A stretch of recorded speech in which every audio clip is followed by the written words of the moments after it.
Building a startup is unbelievably challenging. I think a lot of people get confused early on that they just decide they want to get investment and then investment happens. That isn't how startups work. Yeah, whether it's Jeff Bezos, whether it was a Mark Zuckerberg, they all have that X factor and were able to. You can't have 1,000 friends. Well, you can have 1,000 acquaintances, but you can only have a couple of good mates. Just because you have a product doesn't mean you're in the position to raise. The thing that we look at when we look at an early stage company is first and foremost the team. We are back with another episode of the Do As I Say, Not As I Did podcast. And as always, the name kind of explains everything. We're giving you advice based on everything we did wrong the first time. Well, at least everything I did wrong the first time. Each week I bring on founders, investors, product experts, technology futurists, sales gurus, and just about anyone who is really smart and can help us work out how to build a great business. And then together, we answer the questions about what's going on in your lives and in your businesses. So these questions either get sent in from the audience or they're ones that we find on Reddit. And the guests have actually never heard these questions before, so they're hearing it for the first time the same as you. So if you have questions that you're trying to put out fires in your own business, send us an email and we'll workshop it on a future episode. So send those emails through to podcast@joelditrapani.com. And I know that is a difficult name, so I'm going to put that in the show notes. I'm your host, Joel DiTrapani, and I'm the co-founder and co-CEO of Vigo. Vigo is an edtech scale-up which we've grown through Australia, we've grown through the UK, and now we're focused on the US. On top of that, I'm an advisor and a coach in the product space where I help startups and businesses work out how to actually run great product teams, because that's how you actually build great products. And that is something I very much got wrong the first time. And today, I'm super excited to be joined by David Shein, who actually founded Australia's first ever unicorn, which is wild. David is currently a partner at OIF Ventures, an Australian-based venture capital firm focused on partnering with exceptional entrepreneurs building world-class businesses. But before this, David has had a storied career so exceptional that it's hard to believe. Early in his career, David started a business called Comtech Communications, which he grew to 1,400 employees with revenues of over $700 million, which he ended up selling for over $1 billion. But what is crazy is that business was profitable from day one and never took on external debt. Since then, David has worked on a whole range of other incredible businesses, mentored huge amounts of founders in the Australian ecosystem, started an investment firm, and even recently authored a book called The Dumbest Guy at the Table, which is a book I love and also kind of like a mantra I live by myself. David is an absolute expert at understanding people and deeply caring about how to build them up. So let's jump into it. Welcome, Dave. Thank you so much for coming on today, mate. Thanks so much for having me, Joel, and great to see you. Well, mate, but before we jump into today's challenges, can you tell me a little bit more about OIF? What have you been working on at the moment? Yeah, we don't have a thesis like fintech or edtech. You know, our thesis, I guess, is founders. We back people, and then what do you do? And then look at how big that opportunity is, and is it worth deploying capital?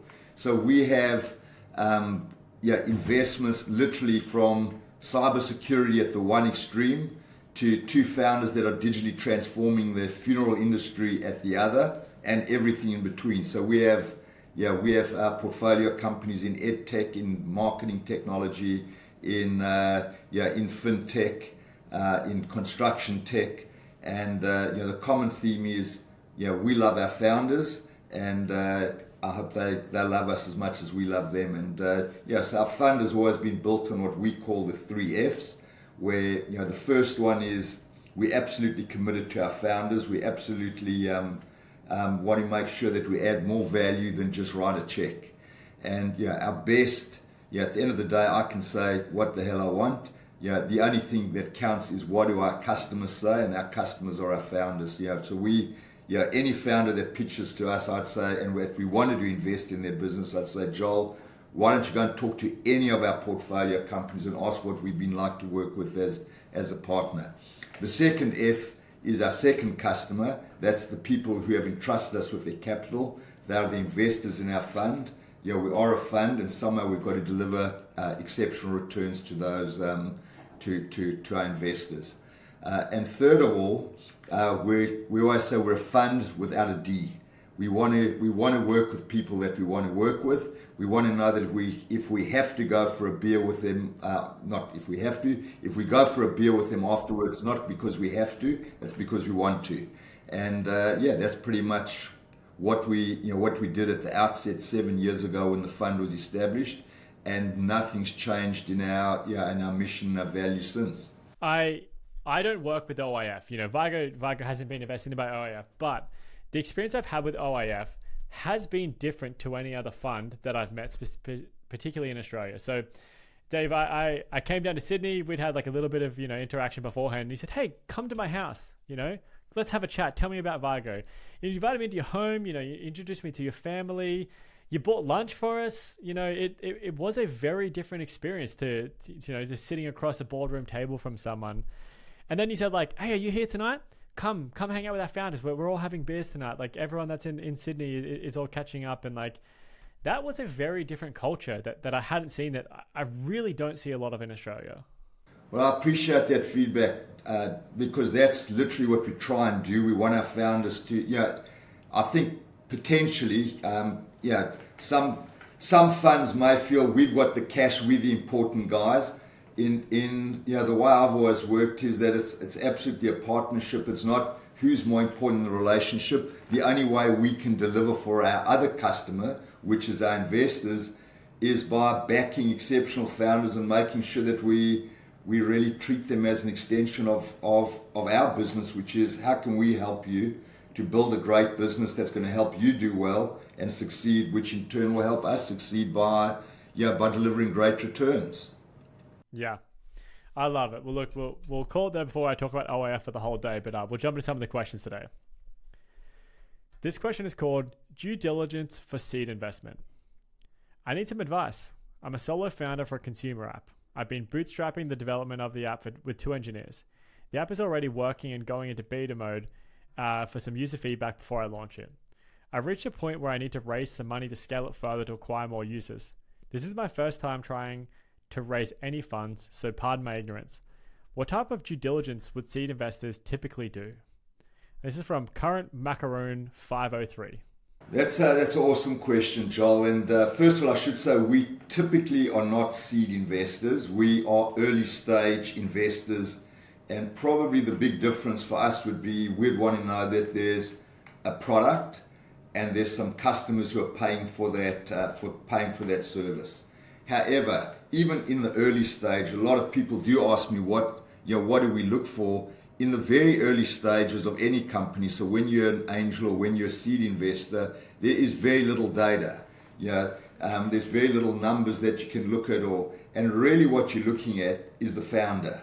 You're actually looking at that founder and saying, would I put money into back this founder? What is their ability going to be to win those first few customers? What is going to be their ability to pull someone out of Google or Amazon or Facebook and convince them that this opportunity is that special, that unique, that it's worth leaving an established organization to come and join their company? Because you're really buying that founder in the early days. And I can't emphasize that enough. It's how that founder presents themselves. Are they going to have that X factor to be able to take that idea from conception to product and then maximize the potential of the opportunity? So when we look at an early stage company, we're looking at the founder. We are looking at what is their ability to, the hardest thing, especially when I'm not sure what particular business that the question came from, but if it's in enterprise sales, often people in an enterprise sales environment, the buyer is saying, what product should I buy to keep my job? And they go with the easy route. The easy route is to say, I went with SAP, or I went with Oracle, or I went with Cisco because they're in the Gartner Magic Quadrant, and if it fails, I'll tell my boss that, well, I used Cisco because everybody used Cisco. They were in the Gartner Magic Quadrant. And what if you told your boss, I went with this tiny little company that works out of a little office on the Gold Coast in Australia because they were hungry, they were passionate, and I really believed Yeah, the easy decision was to go with the market leader. The right decision was to give this startup a go, because I really believe they were going to do a better, be a better outcome for our company. So you really need somebody who's going to be able to convince somebody to say, I'm not going to let you down. Even though the easy decision was to go with the big gorilla, take a punt on me, and I know I'll make you look good in your organization. Yeah, it's making sure that you get the best engineers. You run your own startup, and it's easy to hire people. It's really hard to hire exceptional people. And you want a founder that's really going to be able to say, I have the best, I have the best product manager, I have the best tech team, I have the best whatever, because the only way you win and succeed is by having exceptional people who are all united around a common purpose. Yeah. I guess, although even if you're not at the seed level necessarily, Dave, I can't imagine many startups getting any investment at this stage. Like, I guess, current Macaroon, I think you've done a great job to build something, and you're obviously super invested because you're investing your own money to hire engineers to do this for you. Like, that is an incredible step. But I think, I think a lot of people get confused early on that they just decide they want to get investment and then investment happens. Like, that isn't how startups work. There's not just a stage where you decide. It's, that the way the industry works, like, you have to fall into the rhythms of the industry. And if you're getting your first ever investment, maybe at that angel level, maybe you can get investment, from friends and families and fools. And maybe there is an angel that just really backs your idea before launching it. But that's so rare, especially in the consumer space. Like, that's tough. Like, you're going to need to launch this, and you're going to need to prove that this is a valid idea, that people are willing to pay for this, or people are willing to use it, and they come back and back and back. Like, whatever the value is that your platform creates, you need to prove that people get that value over and over and over again, and they give you money or they give you their time. So I think you're going to have a tough time raising. But that being said, what you're saying is right, Dave. You absolutely need exceptional founder energy or something. Like, you need to be an exceptional founder, and your job is just to be an incredible salesperson. Like, you need to sell the customers, you need to sell your co-founders, you need to sell the investors. Like, your whole job is that you need to be so magnetic that people follow you.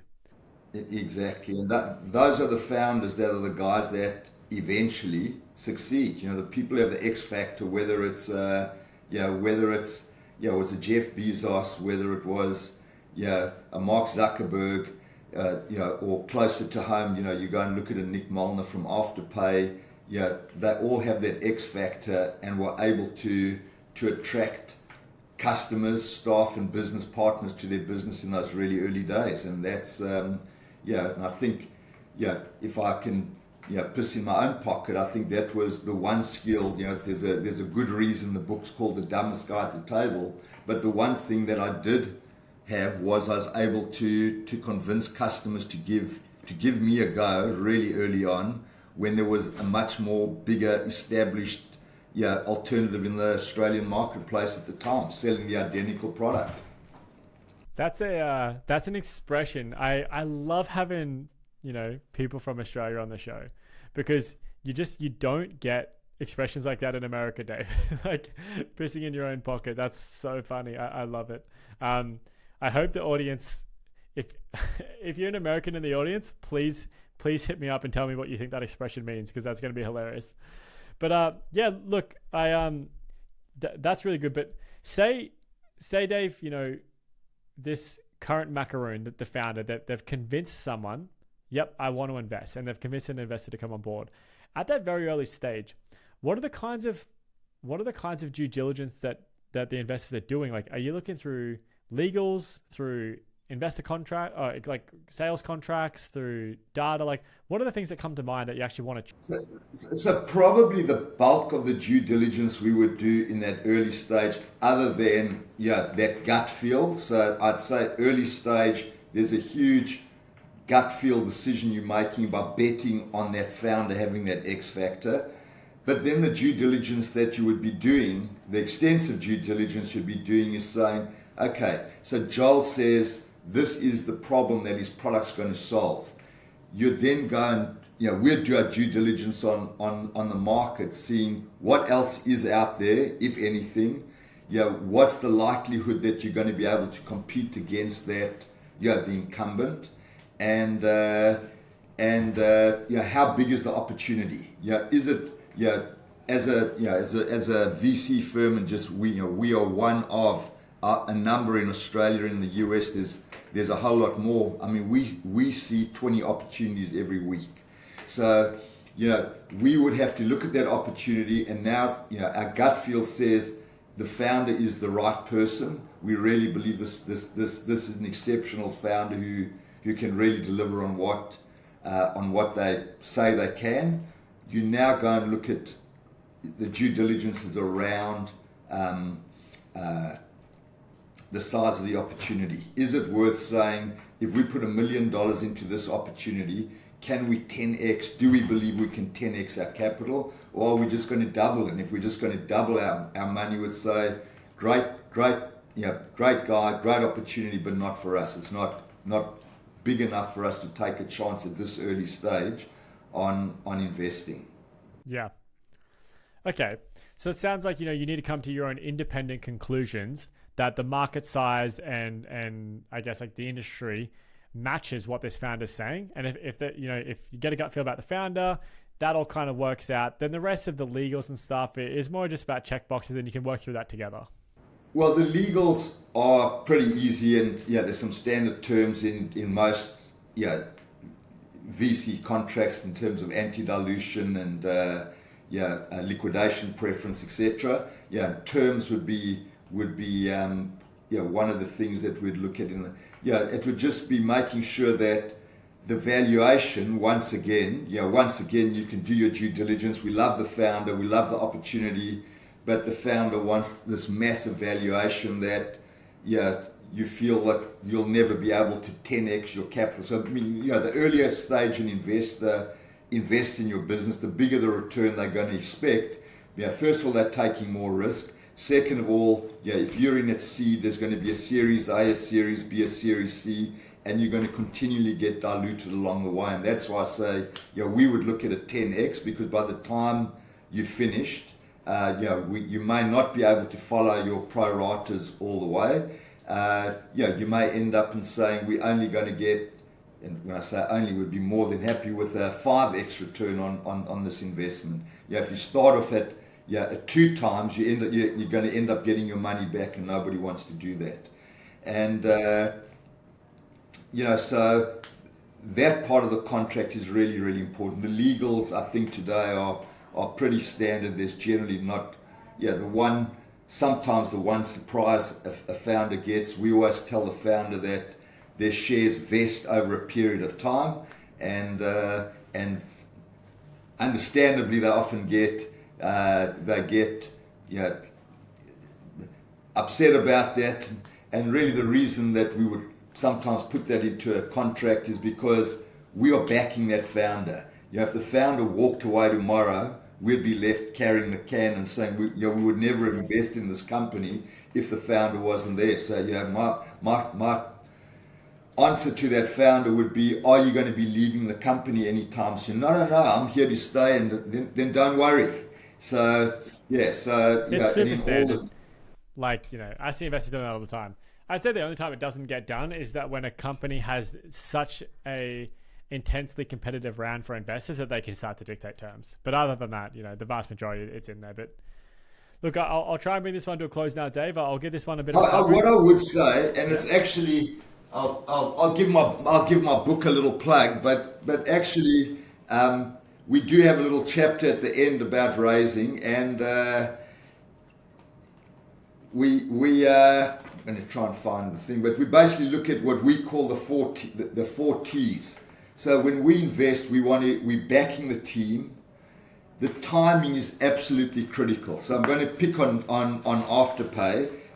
And Nick Molnar, who I said, definitely a founder with the X factor. If Nick came to pitch to us today and said, I'm doing a buy now, pay later, you'd say awesome guy, but we think he's probably missed the boat because buy now, pay later it's going to be unbelievably challenging to compete with incumbents, which include PayPal and Klarna and a whole lot of others. So the thing that we look at when we look at an early stage company is first and foremost the team. Is this a team that we want to back? The second thing is past the due diligence, awesome founders, amazing. We then look at the problem that they're going to solve and we say, what's the TAM? How big is this potential opportunity? And is it worth us investing in this opportunity to get the decent return? Third of all, the third T is traction. What traction does that does that portfolio have today? Because the best way to know whether a problem is really being solved is having a customer who pays for that, and you can call that customer and say, why did you choose this product? Who else did you consider? Will you be renewing your contract? What have the guys been like to work with? When the shit hit the fan, were they there to support you, etc.? The fourth T is timing. Is the opportunity too early, or is it too late, or is it just right? And obviously you want to back the company that are in the opportunity at the just right time. And finally, what are the terms? Are the terms fair, not just for us as investor, but are they fair for the founders? I mean, one of the first questions we would always ask a founder is, what share of the cap table do you own? And especially as a seed investment, if a founder said to us, I own 10% because I took on an angel investor, they own 90%, and we would not be interested, because building a startup is unbelievably challenging. There are always, you used the expression earlier on where you said, there are fires burning. In my company in 14 years, there was never one quarter where I could honestly say, July, this is how old I am, July 91 to October 91, piece of cake. There was, we always had challenges. You'd have a problem in sales, you fix that, then it's in customer success, fix that, and then it's in software development. I always say we're lucky enough that there was a fire burning in only one place at a time. So we'd fix it, then fix another one. So it's unbelievably challenging. So a founder who does not have massive incentive to say, if I execute on this opportunity, this is going to be a life-changing experience for me. So it's as important for us, for the founder, to own a meaningful part of the share register at that early stage, as it would be for OIF to say, we want to know that the terms of this contract are going to be fair for us, fair for the founder, that we can both achieve our objectives if the company executes. So those are the 5 T's that we would look at in team, TAM, traction, timing, and terms. That's a great summary there. I was going to try and bring it to a close, but it feels like you've mostly closed it for me. So we've got the 5 T's there. That's what the investors are going to look at, and that's from an investor. Okay, so current macaroon, that's what you need to really be aware of.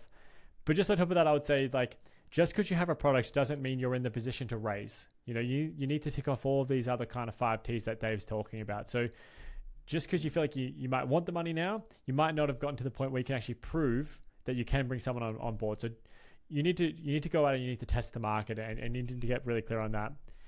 And then as Dave said, it's all about founder X factor at this point too. So practice getting people on board, practice all the time pitching and your story, and make people just really believe it and get such a fundamentally good story. And the story gets so much easier with more traction as well. The more traction you have, the more people want to be involved in your story, because they're buying certainty. All right. Well, there's no better salesperson than a happy customer. Yeah, I love it. All right, well, current macaroon, you've been advised. We'll close that one out. And move on to the next question here. I thought you'd love this question. I'm so keen to get your advice on this one, Dave. So I feel like, the one thing when I look at your whole your whole career is that you've done a great job of surrounding yourself with incredible people. And this question's all about that. So it's called, how do you find like-minded friends and mentors? Long story short, after I graduated high school, I dropped almost my entire friend group. As soon as I didn't want to go partying every weekend, they quit coming around is the real story. The last 3 years has been an absolute grind in my entrepreneurial adventure. Anyway, back to the point. How do you find quality friends? I've got one real mofo that's stuck by my side all the way through. Where are these people? I just want three to four real solid people in my life.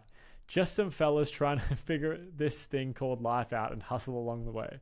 I've met so many, this seems made up, I love it. I've met so many fake people in my life already that I honestly would rather have no friends than hundreds of them. Someone needs to create a dating app for entrepreneurs and business owners. And this one's by Oki with a Dream. So I have 3 sons, Joel, and I always used to tell them, focus on the significant few, not the insignificant many. And I hate to say, I think things like Facebook haven't been good, because I think sometimes people feel undervalued if they've only got 1,436 friends, and someone else they know has got, they're in the 2,000s.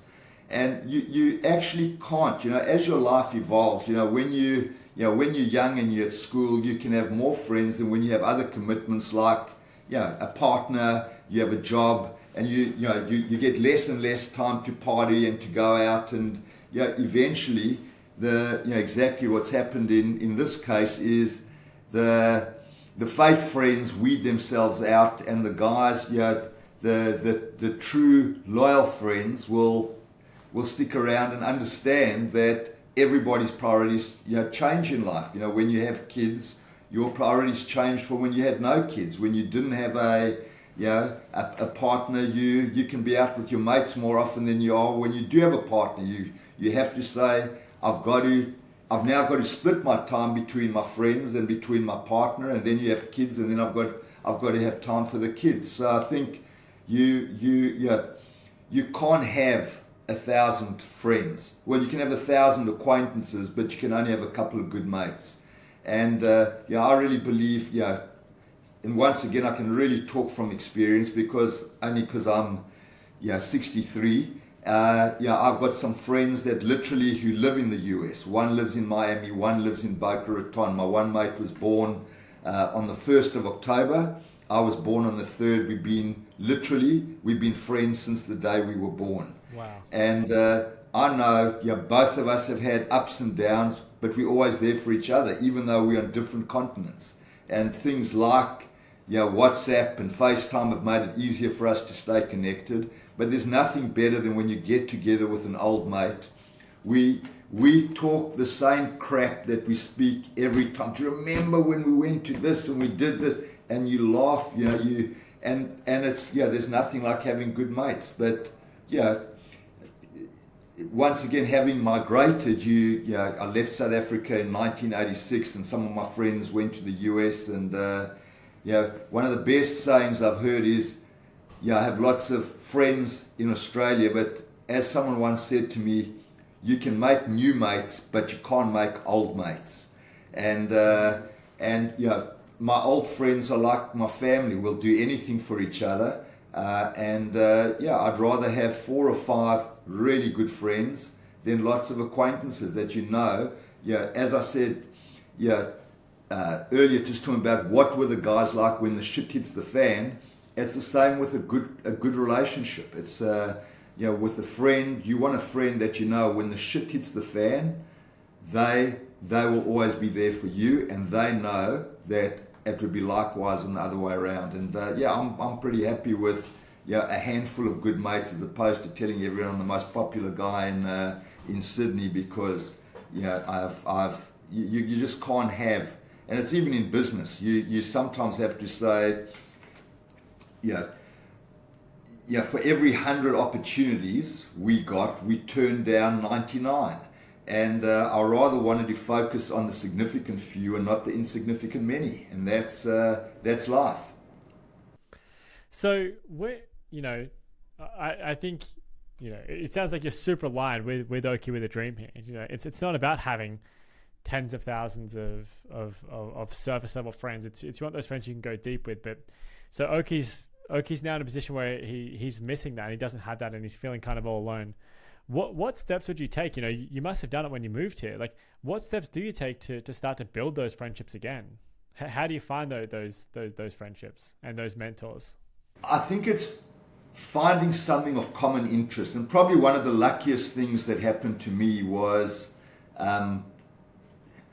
when I ran my own company. If I neglected anything, I neglected myself, and I'm happy to say that, because I'm more proud to say I neglected myself than I neglected my 3 kids. And I put a lot of effort, as you do have to as a founder, into your own business. And I never made time for myself. And I was probably about 15 kilos, for American listeners, about 33 pounds heavier than what I am today. And I was out with customers, with staff, 2 or 3 times a week, and just never had the energy to do anything for myself. And in 2001, which was the year that I left my company, I actually decided to, together with my wife, we ran the Sydney Marathon. And I happened to see these 3 big guys. They used to always run, and I'm quite a friendly guy, and they're very friendly guys. We always used to greet each other. And one day, there were 3 brothers. One of the guys said to me, he said, "Dave, come do a triathlon with us." And I said, "Oh, okay." And which I ended up doing. I did the Noosa triathlon, would have been in 2002. And I used to train a lot at Centennial Park, which is like the Hyde Park of Sydney. And I used to sometimes see these South African guys. And one day, one of the guys said, "Can I train with you? Can we train with?" I said, "Geez," like there were about 10 of them and 1 of me. I said, "Sure." And I ended up training with these guys, and we've become really good friends. We've traveled overseas. So I think our friendship sort of grew as a result of the common interest, which in my case turned out to be triathlon. We would train together, but really the best part was, we'd go and ride for an hour or 2 hours, and then you go and talk crap at a coffee shop for another hour and laugh and joke. And that's how I'd say, if I were to say, I found new friends. I'd been in Australia since 1986, and made some of the friends or acquaintances I made were through my kids. You take your kids to soccer or to cricket, and you meet the parents. And but really, if I really then look at my life, my real friends were the friends that I created by being part of a community, and that community can be anything. It could be through sailing, it could be through surfing, and it's not just doing the surfing or doing we're a bunch of we wouldn't call us elite athletes, but we would bet against each other at races, who's going to win. And you'd say, Joel, who's one of my friends, we're giving Joel a 5-minute handicap, and you've got 5 minutes start on Joel or whatever, and we'd each put $50 in a pot. But I think that's how people make their friends, by finding a common interest. And I think for your, is it Oki? Oki, yeah. Yeah. My advice to Oki would be, find something that you have an interest in, and make sure that, if I look back on my career, I had no excuse for not taking care of myself as well. When you're running your business at 1,000,000 miles an hour, you think, as I was, my company was my 4th kid. If somebody said the service is not the same, it would have been the same as saying, "Geez, your son's a useless little soccer player." It was like someone putting a knife in my heart and turning it. Yeah. So I was absolutely obsessed. I always say, if I had toothache on Monday, I went to the dentist on Saturday. I didn't want to leave that company for 2 minutes, because I always worried people would be looking around saying, "We think Dave's lost interest. I saw him leaving at 3 o'clock." No one would have given a damn. So my advice to Oki would be, make sure you invest in yourself as well. That you do have to put in, I know a lot of people today say they want a work-life balance, but there is no such a thing as a work-life balance when you're building a startup. And you have to understand that a work-life balance sometimes takes years and years to achieve. Like I have an unbelievable work-life balance today because of that investment that I made for 14 years between 1987 and 2001. That I'm able to live the life I live today because of what I did. Yeah, you can't look at a work-life balance on a day-to-day basis. But my advice to any founder is, often people say to me, Dave, I'm going to lose weight, I'm going to do exercise. I say, mate, you want to lose weight, eat less. And I always say, exercise is better for your head than your body. That sometimes I feel like crap to this day, and I drag myself to the swimming pool, I drag myself to meet people at the park, to get on the bike. And after 3 minutes, I feel better. Yeah. And I just know that my advice to any founder is always find time for yourself. There is always time, and try and find something where you will meet mates, and that's whether it's playing golf or anything. That's would be my advice to Oki. Yeah, I totally agree. Just you can't make a friendship unless you have similar values and you have respect for one another. So finding that commonality and that common interest is so key. The only thing I'd really add to it is that, man, put the work in. If your interests are startups, just meet a shitload more people that do startups. If your interest is in exercise, meet a shitload more people. Like don't go out closed off, go out open-minded, go out ready to meet, and just know, just like finding, a life partner or a co-founder or anything, it's a game of chance at the end of the day. Not everyone you meet is going to be an exceptional person, is going to be an exceptional fit.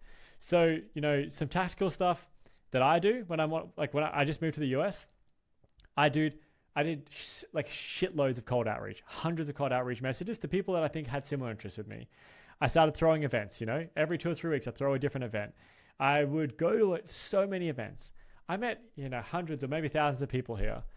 I don't talk to most of them now. It was a great conversation. I changed my perspective a little bit. It was interesting, but it helps you find the right people to have friendships with.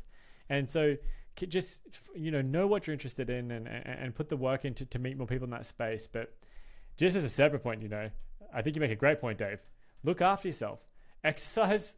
Every time I feel like shit, it's because I haven't been regularly exercising. And everything I feel great and work's going well, it's because I've been exercising regularly. Just do that. You'll feel better. You'll just feel so much better. And I think maybe, for Oki as well, don't become obsessed about it. It's like, I remember there was a guy, it was the first startup I got involved with, and everything was going wrong, and I really needed a good project manager. And I called this guy who I'd worked with for many years, and I said, Robin, I'd love you to come on board, mate. I said, I've got this great opportunity. And he said to me, Dave, this year I'm going to find myself a wife. And I said, Robin, finding a wife or a life partner is not a project. I said, what are you going to do if you haven't met someone by the end of November? So December, you're going to meet the first person, say, well, I want to be on time, on budget, you're going to be my wife. So I think, okay, if you're really worried about meeting friends, you don't become self-obsessed about it. It's going to happen. Just don't plan it and don't worry about it. If you're a decent person, people always gravitate to nice people, and you'll find people and find the mates who really want to be who want to be around to support you when you need them, and then they need you. Okay, so Oki, we're going to give you a final judgment here. We'll wrap this one up. First thing is, it's totally fine for friendships to fade away as you get older. As you get older and your values change and what you care about changes and where you focus your time, your friends will drop away, and that's okay. That's totally fine. That's totally normal. It happens to a lot of people. It happens to everyone, really. And as Dave said, you don't need a lot of friends. And so it sounds like you're aiming at the right thing. You only want 3 or 4 great friends. That's a good aim. And if you want to do that, you're going to meet friends around common interests, whether it's exercise or business or AI or, I don't know, TV, YouTube, whatever it is. Just increase your surface opportunity area to meet more people having those same common interests, whether it's events or whatever. And don't get so hyper focused that you have to get 3 friends and then you'll have 3 friends locked in. But also put the work in, go out there, meet people, and just don't get so obsessed that they're going to be the exact right person, because you're going to meet a lot of people that aren't the right people, and that's totally fine. And that's it. That's your advice. You've been advised there, Oki. And look, we've dived so deep into the questions that we're only going to have time for 2 today. So we're going to start to wrap this one up. And we're going to go to the very last section of the show. And this is what I believe to be the audience favorite part of the show. I've got no data on that, but I just think people like this, Dave, because I like it. So this is called Plugs. What's going on in your life, Dave? What do you want to plug? What do you want to talk about? Obviously, we got the book we want to talk about. So I'm really proud of the book.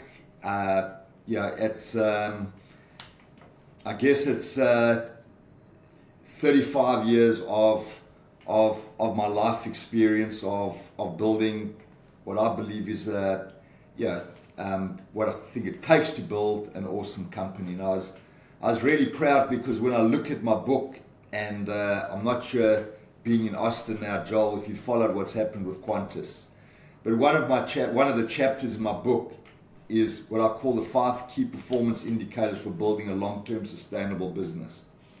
And all 5 are important. And I always say no particular order.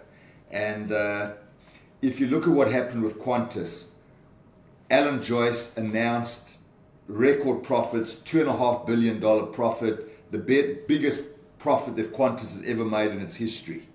But how's Alan Joyce going to be remembered? He's going to be remembered as the guy who stuffed the Qantas brand. And so I don't know what it's going to cost the new CEO to rebuild, because they forgot about, in my book, the first key performance indicator is your brand. That goes back to that very, very first question is, what is your ability to attract customers, staff, and business partners to your organization? 2 is innovative performance, 3 is digital transformation, and 4 and 5 is what any lousy accountant, which I'm one, will tell you is that cash flow and profitability are pretty important too. But you can't forget, I think what Qantas have done is they've put profit ahead of customer satisfaction, staff satisfaction, and they're paying the price today. And and I'm proud that was in my book before Qantas, but I would be happy to reference them today if I was rewriting the book. So I think there's some really good messages in the book about building a team. And you asked me just before the podcast started, what have I found most gratifying about the book is that a lot of people who aren't business people have given me great feedback saying there's some great life lessons in that book. And I think the question that Oki asked is not really a business question, it's more of a life question. And hopefully things like that get covered in the book. And the book is available on Amazon. And what I'm really proud of is that 100% of my royalties go to the Black Dog Institute, which is an organization that focuses on mental health, which I really believe is an issue which faces, a challenge that faces so many people today, across all walks of life. No matter how successful a person has been, no one is immune from mental health issues. Dave, I did not realize that all your proceeds were going to that. I love the book as it is, but that makes it just so much nicer even. And look, again, whenever I bring authors on, it's not a sponsored thing. Dave did not sponsor this spot, but I love the book. I recommend reading. He's got great stories in it, but there's also, you've heard, I think 3 of them already.